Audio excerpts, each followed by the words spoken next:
All right, so today we're going to start with Chapter 13. Chapter 13 is all about alcohols. We've spent some time looking at alcohols already, how to make them, a little bit last term, discussing their acidity and things like that. So we'll do a brief introduction. There's some material that I want you to study at home on your own.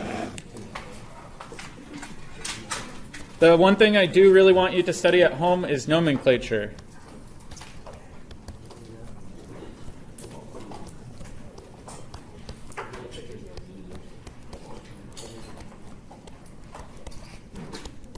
You can do this one of two different ways. The book does a great job. That's section 13.1. Or you can watch the online video that I'll post after class.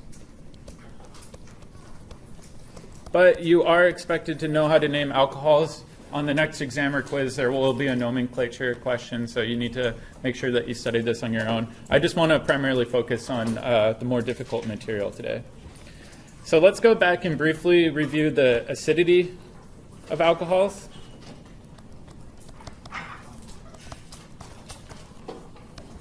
We've got a few basic alcohols we can look at with regards to the acidity. The most basic alcohol is just water. So if we run this reaction, actually let me move this over, and have it react with another water molecule, this will be an equilibrium where we can form hydroxide plus hydronium. And if we go back to our pKa table that we got last term, it's also posted online under the useful links section, we can see that the pKa of water is 15.7. And this is measured experimentally. And the pKa of the conjugate acid, which is hydronium, is going to be a pKa of negative 1.7.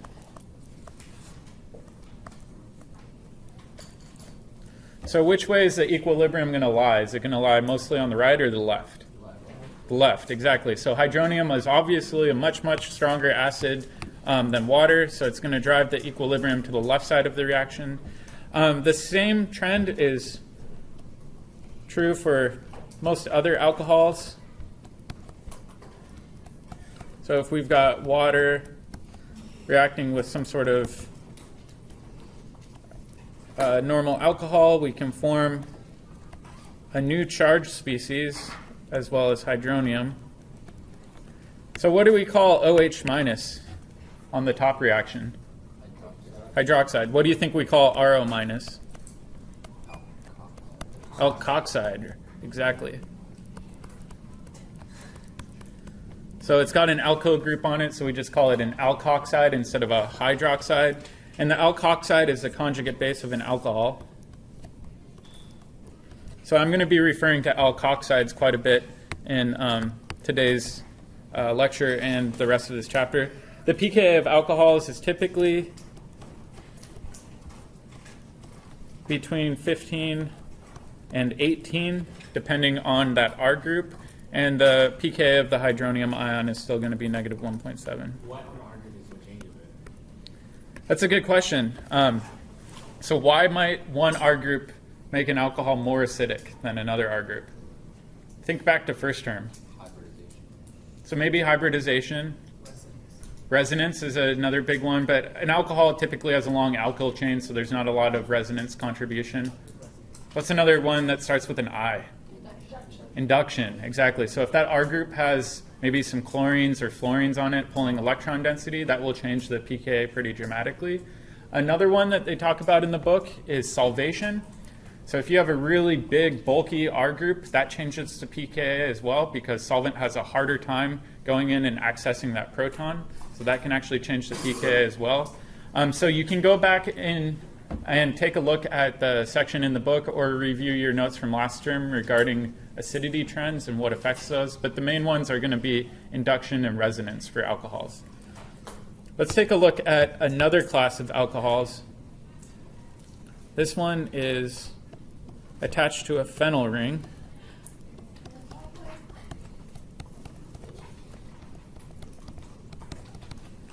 So we've got alternating double single bonds there. And this alcohol is called a phenol, or a phenol, depending on how you want to put the emphasis on the syllable.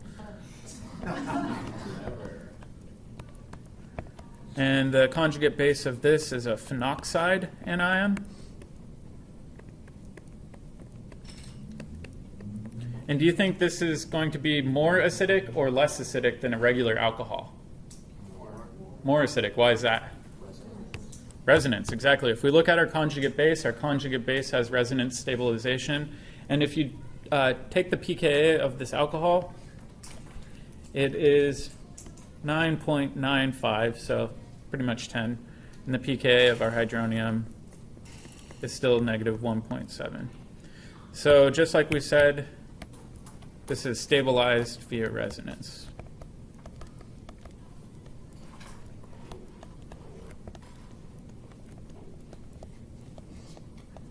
So the straight chain alcohols, where that R group is some sort of alkyl group, those fall in the pKa range of 15 to 18.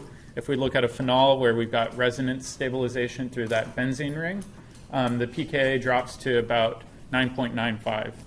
The interesting thing that a lot of people realize is they say, well, the difference between 10 and 15 isn't that big, but it's a huge difference, right? Is it really just 10 times more acidic? No, it's actually 100,000 times more acidic.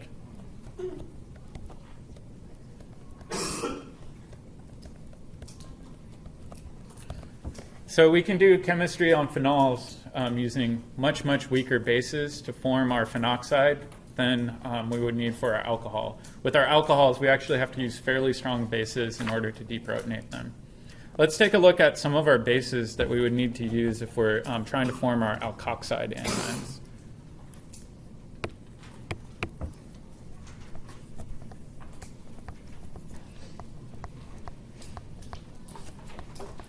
So common bases used to form alkoxides. So we've seen some of these already. The first one is sodium hydride, right? So if we look at a normal alcohol and we treat this with sodium hydride, we know that sodium is always going to be positive and our hydride is always going to be negative. I always like to draw these as an ion pair just so we don't confuse a hydride with a proton. And in this case, we can take our hydride, this will come over, grab electrons, and we can form our alkoxide very easily. And then our byproduct from this reaction, which is very convenient, is hydrogen gas. It'll bubble out of solution, makes the reaction very easy to clean up. So this is one way of forming an alkoxide. Another very common way that many chemists use is they use either lithium metal, sodium metal, or potassium. And I put the 0 there to indicate that it's not charged. It's not the cation that we're used to seeing. It's actually the metal itself, not a salt. The interesting thing is when you use these use these elemental metals, you can react it with an alcohol, and in the case of something like sodium, you still form your alkoxide, and sodium wants to give up electrons, right? It's more happy with the positive charge, so it will give up electrons and turn one equivalent into hydride, and then the rest will react with protons, and you get half an equivalent of hydrogen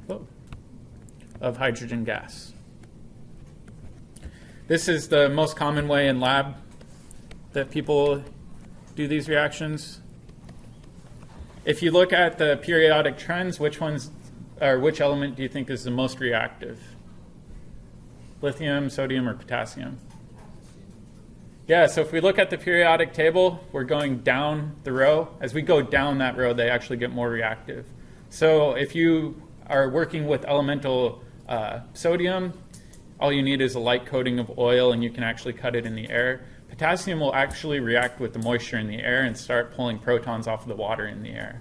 So you have to be really careful working with potassium, but occasionally chemists will use it. The most common one you see is sodium because it's much easier to handle. All right, and we've seen a few different ways of making alcohols via our previous chapters. So let's do a review on preparation of alcohols. The first thing we saw was through substitution reactions.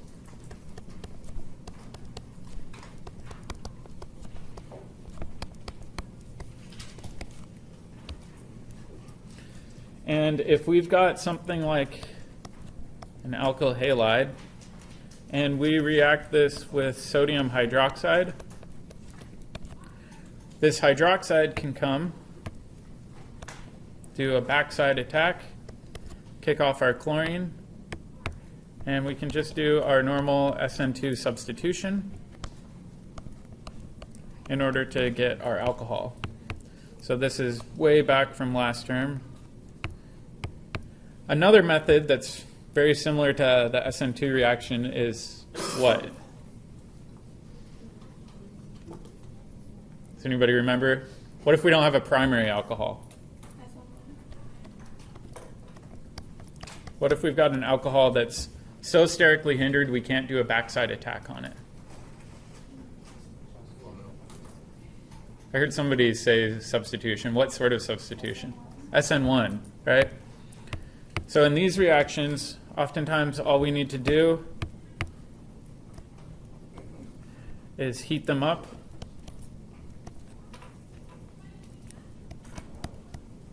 with water. Did you try your product For this reaction? for the second one? No, not yet. Oh, shoot. This should be a chloride. Sorry, you caught me there. All right, so the starting material is still an alkyl halide, and our final one is our alcohol product. Sorry, that was confusing. And this is just our standard SN1 reaction. So in the SN1 reaction, we don't have a nucleophile that's capable of doing, here, let me redraw this.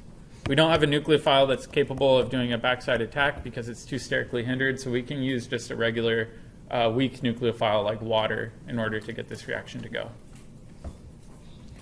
All right, so we've covered substitution reactions quite a bit since we first learned about them last term. Recently, though, we've covered a few new reactions, and these were addition reactions. Uh-oh.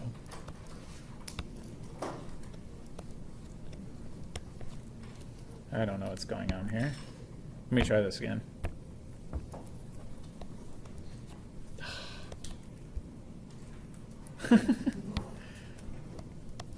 Okay, addition reactions.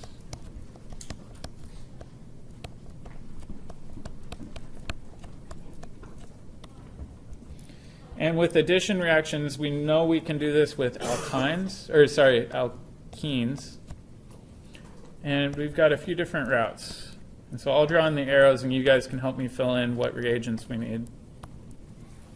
What if we want to add an alcohol onto the less substituted side of the alkene?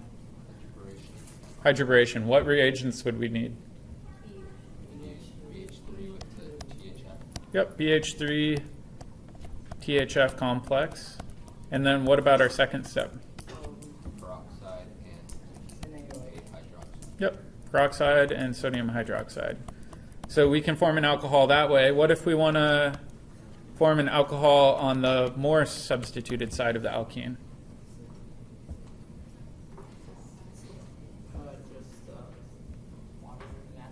Yeah, acid, right? So we can say H3O plus.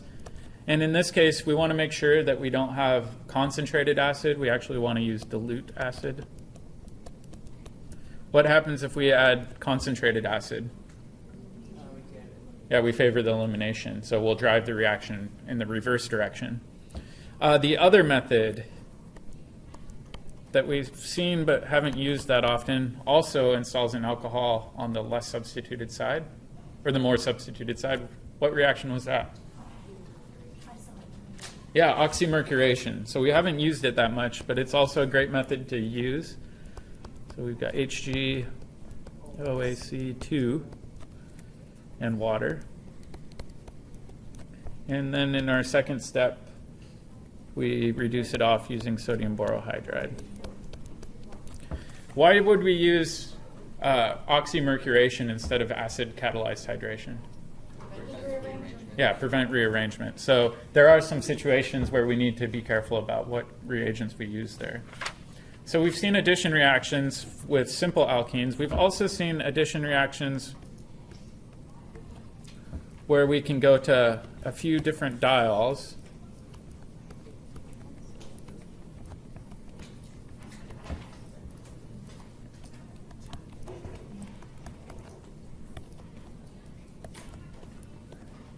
And we'll talk more about diols later in this chapter, but I just thought it'd be good to review these reactions now.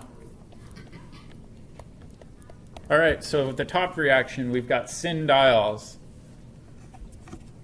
How would we make that?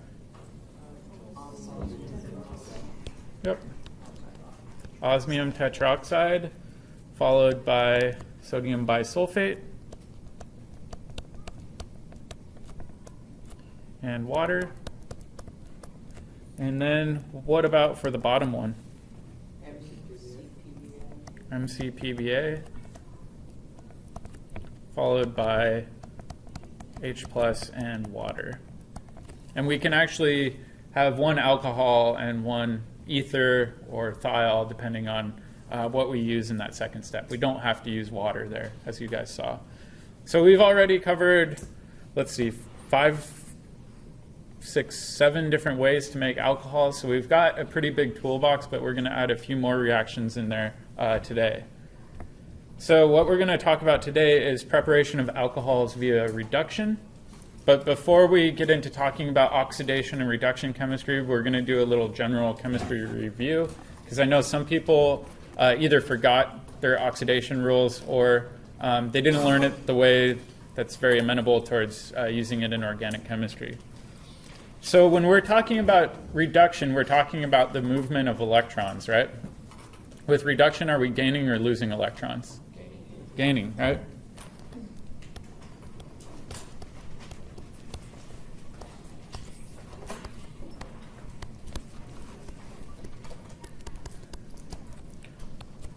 And then losing electrons is oxidation.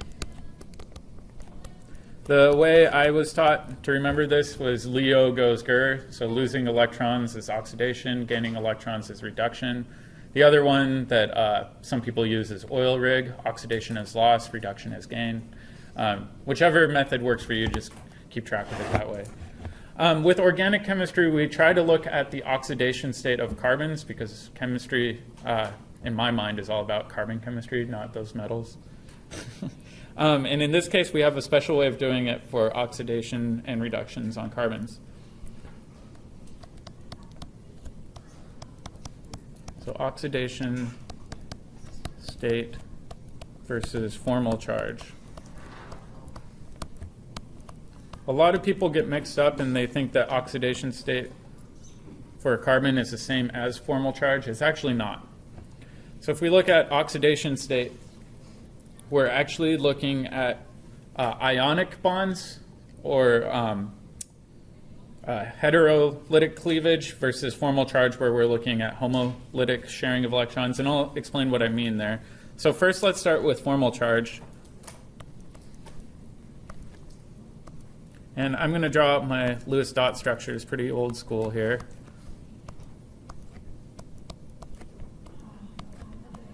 Yeah, those were the days. All right, so general chemistry, Lewis dot structure. With formal charge, we always share the bonding set of electrons, right? So in this case, if we look at the central carbon, we just split all of those electrons. And in this case, we take the valence minus the number of electrons, and that equals the formal charge. So in this case, we've got 4 minus 4 equals 0 as our formal charge, right? Oxidation state's a little bit different. So let's do the same Lewis dot structure over here. Actually, I'm going to spread out these bonds a little bit.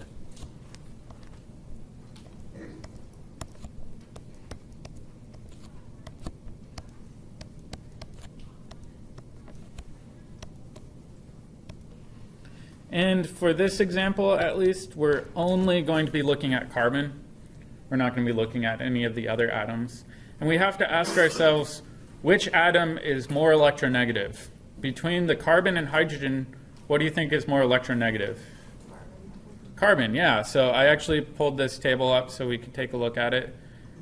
I'll leave it down here. If we look at the electronegativity for their atoms, carbon's 2.5 versus hydrogen, which is 2.1.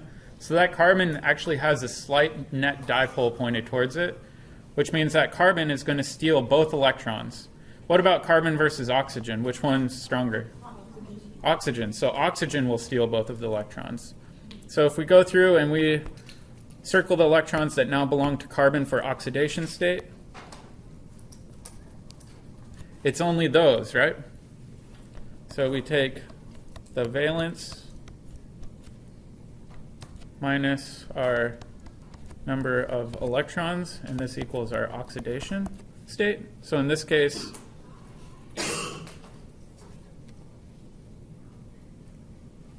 we've got, sorry, I'm losing track here. We've got 4 minus 6 equals -2. I was completely miscounting in my head and thought I messed up. All right. But technically that one is still a valence of carbon. So we take the valence number of carbon, which is always going to be 4. But in this case, carbon's rules of electronegativity say it's stealing electrons from hydrogen, but the oxygen is stealing electrons from the carbon. So you have to look at the overall difference in electronegativity and see which atom has a stronger net dipole or is more electronegative. But I'm talking about I see the valence, but for the number of electrons, you're not going to count that one, even though I know that oxygen is going to take it, but when we're just looking at it, it hasn't taken it yet. Yeah, in this case, I'm only drawing it this way. You can try to even draw it as an ionic bond and draw it as O-, but think about which atom's more electronegative, and that atom wins both electrons in the bonding pair. There is one kind of exception. If you have two atoms that are the same element, it's a tie, right? So they evenly share electrons. One doesn't win out over the other. So if it's a carbon-carbon bond, that bonding pair of electrons gets split evenly between both carbons. So we have to take a look at it that way. So with all organic chemistry, when we're talking about oxidation and reductions, we're not talking about formal charge, which is what I've shown on the right. We're talking about oxidation state, which is what I've shown on the left. So let's take an example of this reaction, or of this concept, and put it in context.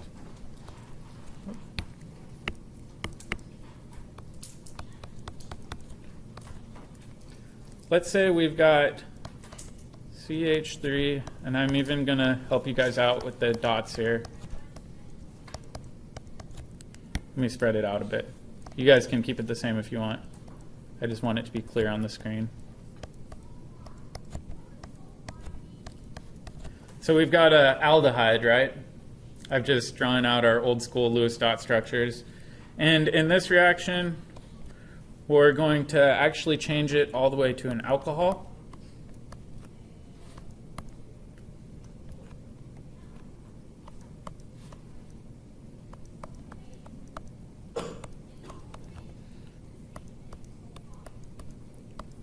And we've got our alcohol. So let's determine the oxidation state, again, by circling all our electrons. So what's more electronegative, carbon or oxygen? It's going to be carbon, right? Or sorry, oxygen is more electronegative. Between carbon and hydrogen, carbon's more electronegative. Between carbon and carbon, it's a tie. So we can circle all those electrons. So in this case, our valence is 4. Minus 3 gives us an oxidation state of +1 for that carbon. If we go over to our alcohol on the right for this reaction, we can do a similar thing. This time we've got 4 minus 5. Yeah, 4 minus 5 because that carbon is split evenly. So that gives us a -1 oxidation state. So if we look at this, what's going on here electron-wise? Is it gaining or losing electrons? Yeah, it's gaining 2 electrons.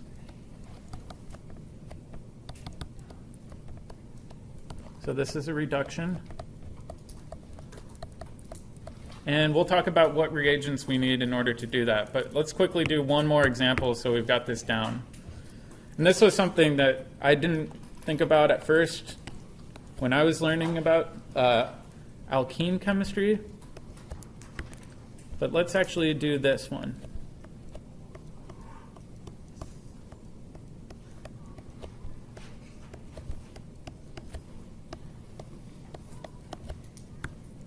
So we're going to go from this alkene all the way to an alkane.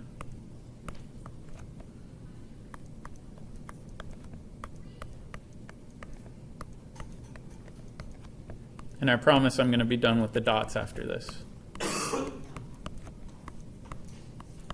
And let's look at the oxidation state for this. If we look at the alkene on the left, at the carbon, we know it's going to take both electrons from the hydrogen. It's going to share evenly between the carbon. So for each of these carbons, what's the oxidation state going to be? -2.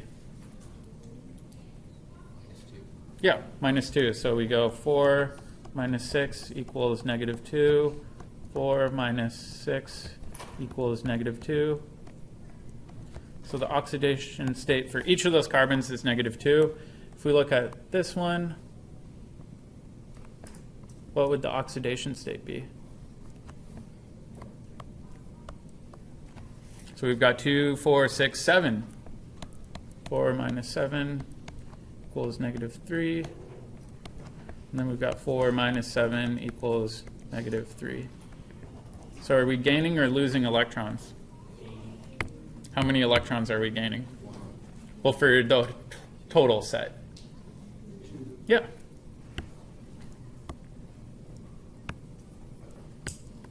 So we're gaining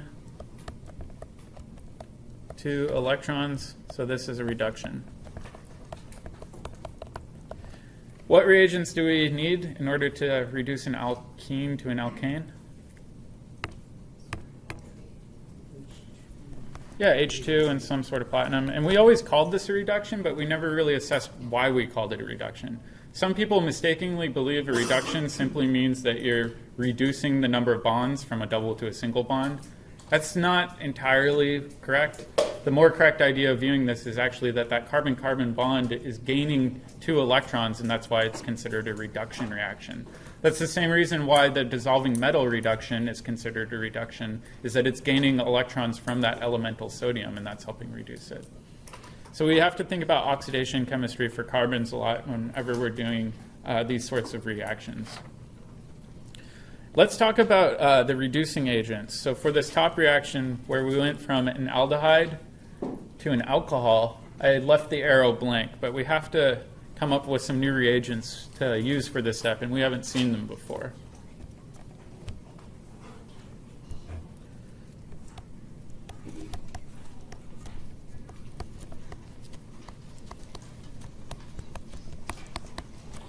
And there's a few of them listed in your book. There's one that I'll show you, but I'll never use again.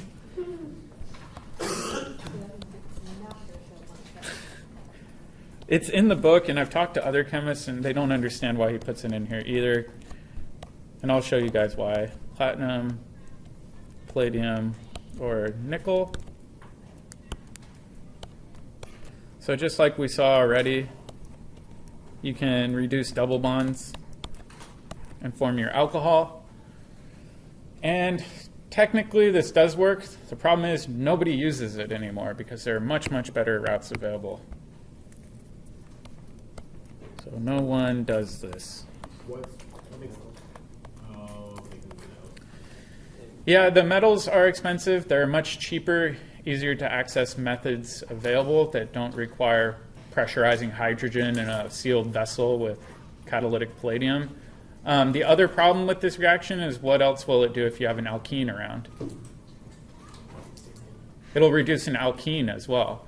So the other thing we have to watch out for this one is it will also reduce alkenes.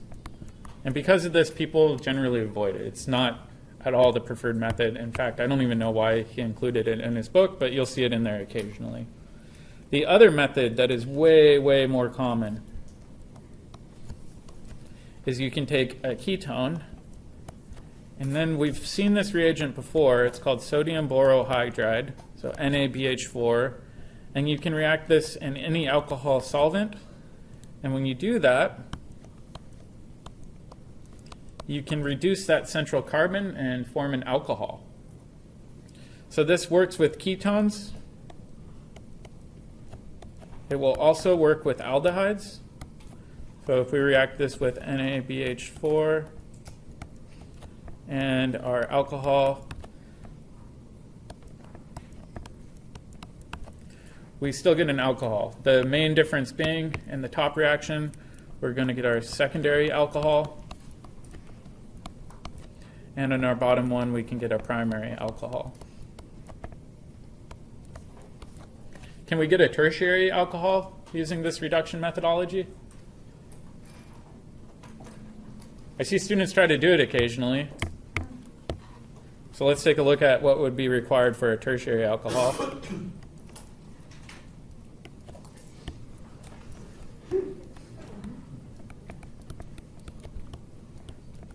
I've seen this way too many times, and it makes me sad every time. I don't see a problem. So does anybody see the problem? Texas carbon. So please, please, please don't try to make tertiary alcohols.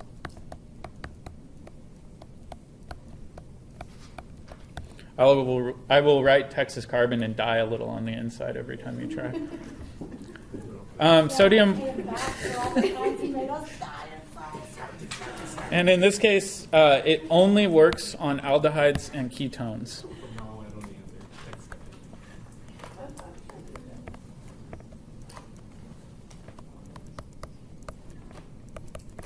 So by that you mean like only work on like carboxylic acid or something like that?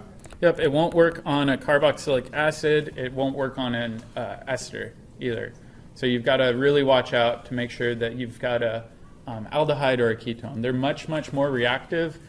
Sodium borohydride is actually a gentle reducing agent, and because of that, you can run this reaction even in water, and you don't run into any problems at all. You just cannot make a tertiary alcohol using this method. Do you know the mechanisms for any of those? Or? Yep, that's just what I was getting to. So let's take a look at the mechanism.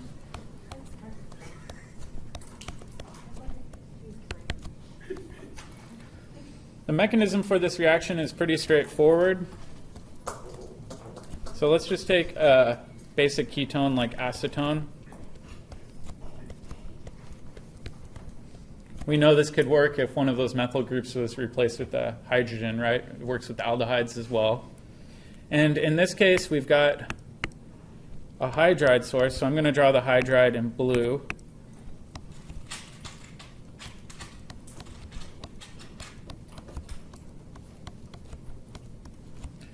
So this anion that I've got drawn here with the boron is called the borohydride anion.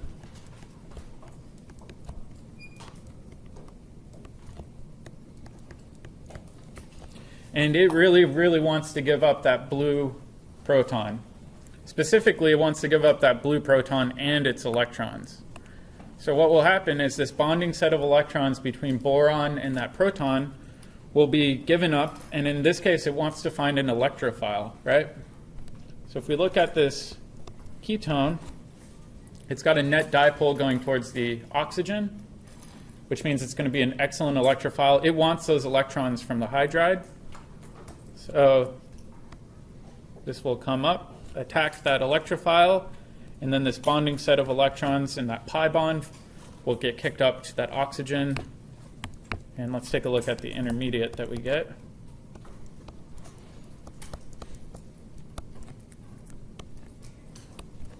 So now this oxygen has 3 lone pairs on it, giving it a formal negative charge. We've delivered that hydride to the carbon, and then we also have this remaining CH3 group. And we're not quite done. What's the last step? Protonate, right? And in this case, the reaction is traditionally done in an alcohol solvent, so the alcohol can actually be a decent proton donor. So this oxygen will reach over, grab a proton from the alcohol and solvent, and you end up with your final product.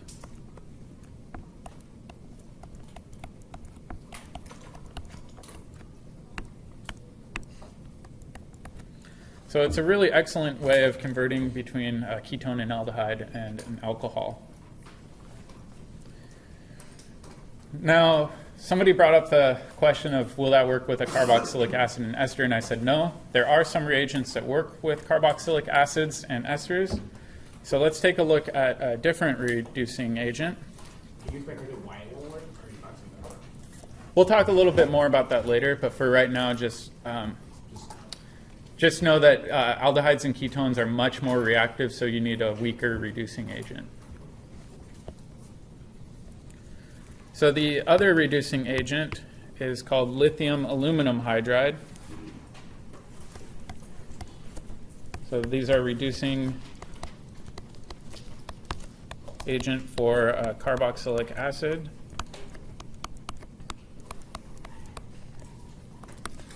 And ester.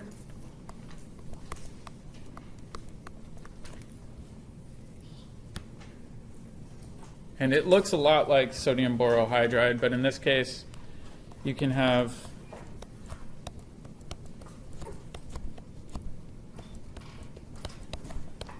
your ester react first with lithium aluminum hydride. So it's LiAlH4 followed by reacting it with water. In this case, it's 2 steps. And when you do this,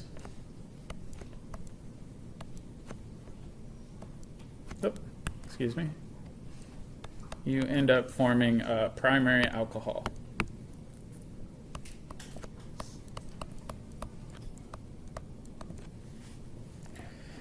In this case, you may notice that I broke down the steps.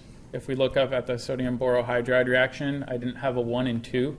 But this time, if you look at it, I first react it with lithium aluminum hydride and then water. Why do you think that's the case? We've got hydride, right? H minus. What is hydride also good at doing? Deprotonating, right? So you can think of hydride as being a really, really strong base. If you're putting a base into water, for example, it's just going to deprotonate your water before that hydride has a chance to attack your carbonyl. So in this case, the first step needs to be done in aprotic solvents, meaning solvents that aren't alcohols, amines, or water. And you have to have a separate protonation step in the end. And in this case, you can get this to work with carboxylic acids and esters. So let's take a look at the mechanism.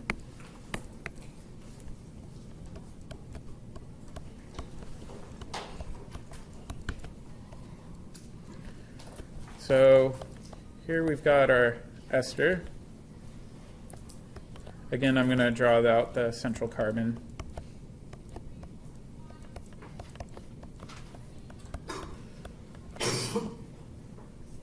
And instead of using the borohydride, we're going to be using the lithium aluminum hydride.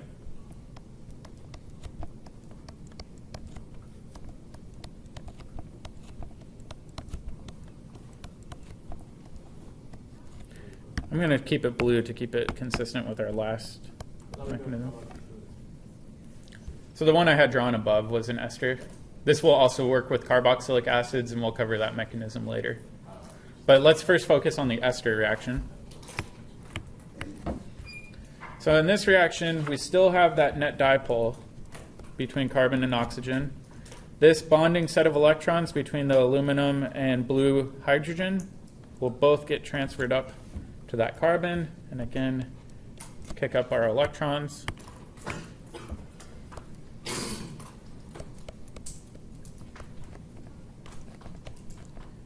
Now we've got oxygen with a negative charge because it has an extra pair of electrons on it.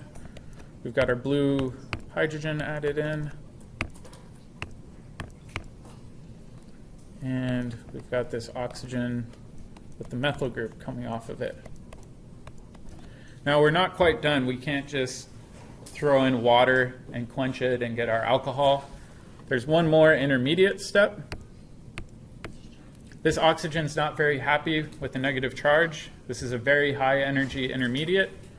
So in this case, one of these electrons will kick back down, and we can kick off an alkoxide anion.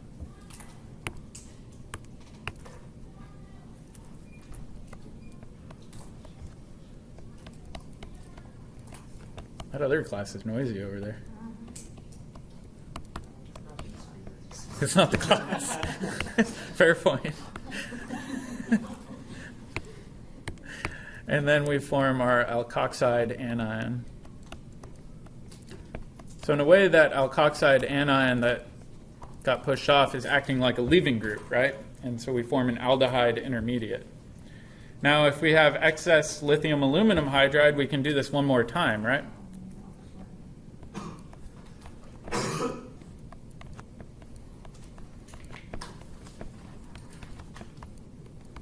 Oh, I forgot to label this one blue.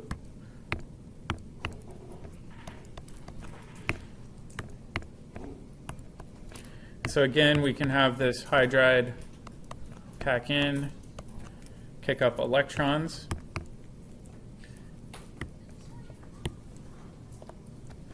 And now we end up with our almost completed product.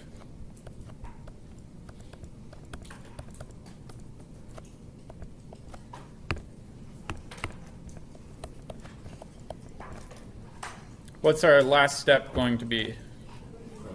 Protonated. And in this reaction, when you react it with lithium aluminum hydride, you can actually trap it as the alkoxide, in this case the lithium salt of the alkoxide, and then you have to, in a separate step, add water once the reaction is done in order to quench it.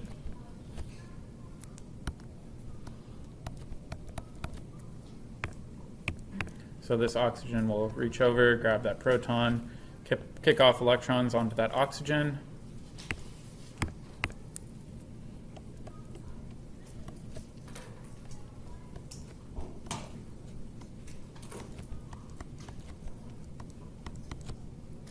And we've got our two new blue hydrogens that were installed.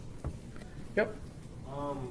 When the oxygen is still bonded, or when that whole group is still bonded to the oxygen methyl group, and the oxygen doesn't want to are at negative charge, protonate at that step. So you're asking why don't we protonate it at this step? Yeah. It's very, very reactive. In this case, you could try to, but this reaction would outcompete that protonation step. So before you could even have a chance to stop the reaction and then add in a proton source, it would already have kicked off that alkoxide. It's just simply too fast. That's a good question, though. Yep. Well, how can you do methoxide in the earlier step? So during this reaction workup with water, it also gets protonated. So let's actually draw that. So if you've got some methoxide floating around in solution that's also negatively charged, that can also grab a proton from water. And so your byproduct of this reaction will just be methanol.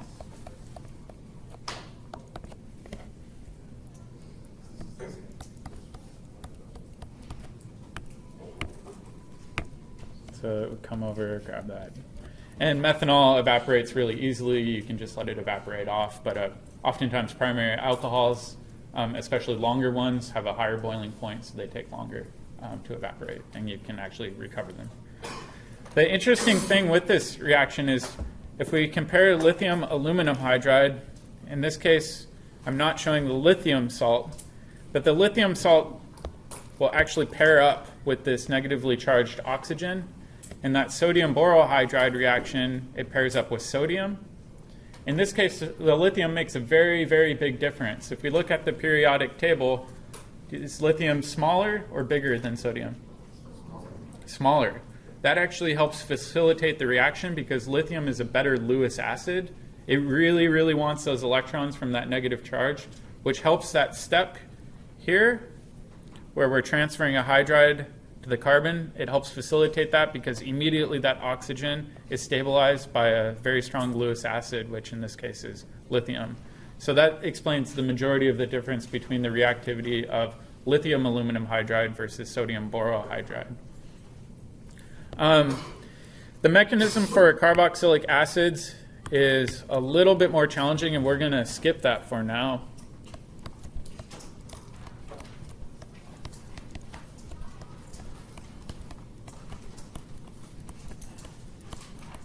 So mechanism for carboxylic acids will be covered in chapter 21.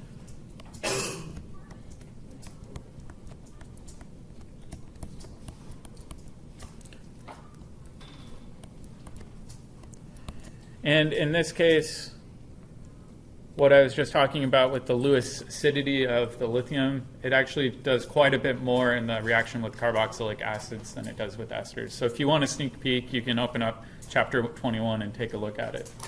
But before we head out, let's do an example problem. And I want you guys to try to work through this, and then I'll post the key on the class notebook online, and we can even take a look at it tomorrow.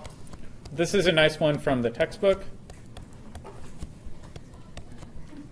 So let's say we've got this ester, and we react it with lithium aluminum hydride, and in this case we're using excess, and then we'll quench it with water. What would our product be?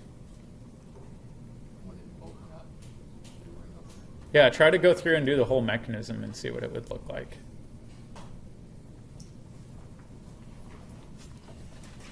On a side note, too, some people, instead of writing LiAlH4, will oftentimes just write LAH.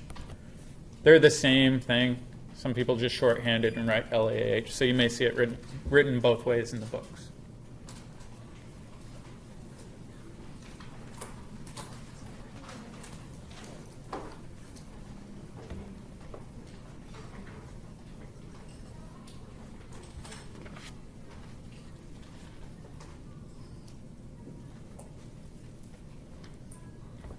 I'll give you guys a hint for this one too. Try to number your carbons so you don't lose track of them.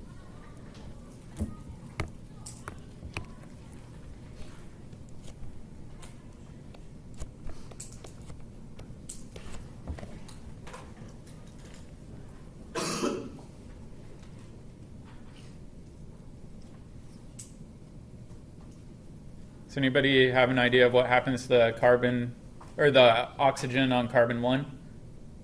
What does that turn into? An alcohol, right? We just saw that we can reduce that to an alcohol. So let's first make our straight carbon chain that's 5 carbons long. 1, 2, 3, 4, 5.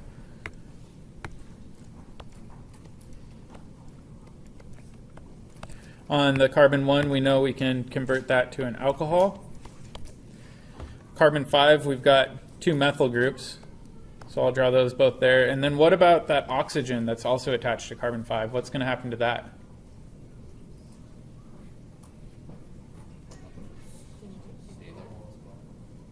So if we look back up here, our leaving group for the ether reaction was the alkoxide. And we said at the end we can actually protonate that alkoxide. So if it's our leaving group and it's a part of a ring opening reaction, it also becomes an alcohol. So for this reaction, we can actually do ring opening reactions on cyclic esters in order to get a diol where the alcohols are more proximal from one another than our 1,2 diols than we've been seeing so far. So what I would recommend doing is try to take a look at the nomenclature section in your book or watch the video online, and then I'll open up the sapling problems. If you can, get started sooner rather than later, because we're going to be covering quite a bit this chapter, just like we did in chapter 9 and 10. All right, good luck studying, you guys.